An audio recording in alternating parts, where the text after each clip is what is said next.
Chainsaw Man, Fire Punch, Look Back, Goodbye Eri, 1721, 2226, tous ces mangas ont pour point commun Tatsuki Fujimoto, auteur qui a su marquer la planète manga ces dernières années, notamment en raison de son originalité, son approche du manga, et il continue de marquer les esprits semaine après semaine aujourd'hui avec Chainsaw Man partie 2. Aujourd'hui, on vous parle notamment de Look Back, un des derniers one-shot qui est sorti en France, et on est accompagné de Alexis de chez Pulse BD Librairie de Paris, qui va nous partager son ressenti par rapport au travail de l'auteur, son approche du manga, etc. N'hésitez pas à nous soutenir en vous abonnant, en donnant un petit like, un commentaire, et c'est parti pour la vidéo. Le manga de Tatsuki Fujimoto, Look Back, il va vous en parler brièvement, mais Look Back, c'est clairement une des sorties de l'année, alors que c'est juste un one-shot. C'est juste un one-shot, mais c'est une des sorties de l'année. Et il vous explique ça tout de suite, pourquoi. Ouais, effectivement, ouais, pour moi, ça a été une claque. Hein. Je connais Fujimoto depuis que Fire Punch est sorti en France. D'accord. Donc à l'époque où c'était un peu plus confidentiel. Du coup, je suis content déjà que cet auteur suscite de l'intérêt, enfin à un point que j'aurais pas imaginé perso. C'est démentiel. Ouais, clairement. Donc la qualité est là. Après, la qualité ne fait pas forcément le succès. Et vu ce qu'il propose, ce qui a aussi du coup participé à cet intérêt pour cet auteur, mais il divise quand même cet auteur. Il a des partis pris vraiment qui sont vraiment prononcés. Il y a des moments c'est chaud. Donc qu'un mec comme ça suscite autant d'intérêt, ça fait plaisir quand même. Ça fait plaisir. Et du coup, Look Back, c'est un titre qui est un peu en marge de ce qu'il a fait avec Fire Punch et Chainsaw Man. C'est plus terre à terre, plus intimiste. Je pense que c'est le titre où il se dévoile le plus.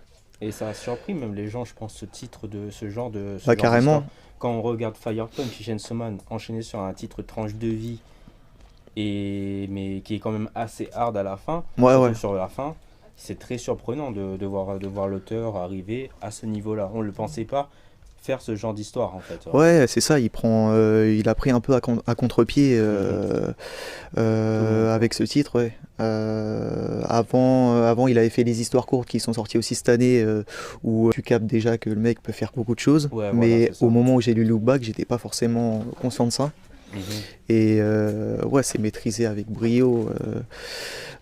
Pour faire le pitch de bas assez rapidement, c'est en gros deux lycéennes. C'est des lycéennes ou des collégiennes? Je pense que c'est des collégiennes, qui grandissent petit à petit. Oui. Après, elles étaient à l'école primaire au début et grandissent c'est ça. Suivent leur parcours justement. C'est ça. Et elles vont se lier d'amitié pour créer leur propre manga. Elles ont des personnalités qui sont vraiment opposées limite. Et j'ai l'impression que c'est un peu deux facettes de sa personnalité.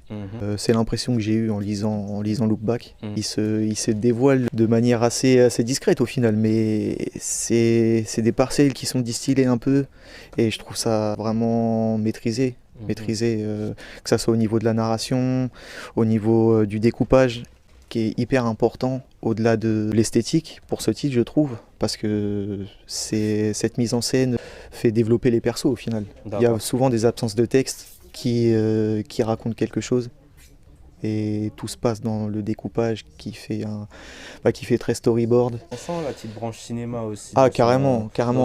Dans sa manière de décrire, sa manière de dessiner. On sent vraiment qu'il y a l'influence cinéma aussi. Pour le coup, dans tous ces titres, tu as cette influence qui est flagrante, je trouve, que ça soit dans Fire Punch à travers le personnage qui prétend avoir vu tous les films. C'est ça qui est marrant, parce qu'au final on n'est même pas sûr, on ne sait pas s'il est complètement fou ou s'il est vraiment immortel et qu'il est là depuis la nuit des temps, genre. C'est ça qui est fascinant avec cet auteur. Et il y a des références, là on le voit avec l'animé Chainsaw Man, on voit toutes les refs au niveau de l'opening, notamment, il y a eu là les références Réservoir Dog, Massacre à la tronçonneuse. Il y en a moult. C'est cool. C'est cool, j'aime beaucoup ces mangaka qui s'inspirent un peu du ciné. Je vais vous en présenter un autre après que j'aime beaucoup. Donc voilà, je conseille. Là pour le coup, je conseille les yeux fermés, même ceux qui ont lu aucun titre de l'auteur. C'est au final une bonne porte d'entrée Il n'y a pas de port d'entrée défini avec lui. Au final, je trouve que selon la personne, selon l'âge, on peut soit commencer par Chainsaw Man, soit par Fire Punch, soit par Look Back. Ou même par son recueil d'histoires courtes. Soit même ses recueils d'histoires courtes, ouais. C'est assez impressionnant. Donc au final, pour ceux qui préfèrent un peu plus les titres un peu terre à terre, un peu mélancoliques pour être gentil, parce que bon, j'ai pas envie de spoil ce qui se passe. Il se passe un petit drame à la fin du manga qui est très marquant. Très marquant en quelques pages. Il arrive à donner de la profondeur et de l'attachement au perso. C'est assez dingue. Donc ouais, je conseille Look Back, One Shot de Tatsuki Fujimoto. J'ai hâte de lire Goodbye Eri aussi d'ailleurs, je ne l'ai pas encore lu, qui sort en janvier. Donc on en a pour plusieurs années avec lui je pense. Donc c'est cool, ouais. On espère. Look Back de Tatsuki Fujimoto, manga publié chez Kaze Crunchyroll. Franchement, n'hésitez même pas une seconde, c'est vraiment un des auteurs du moment.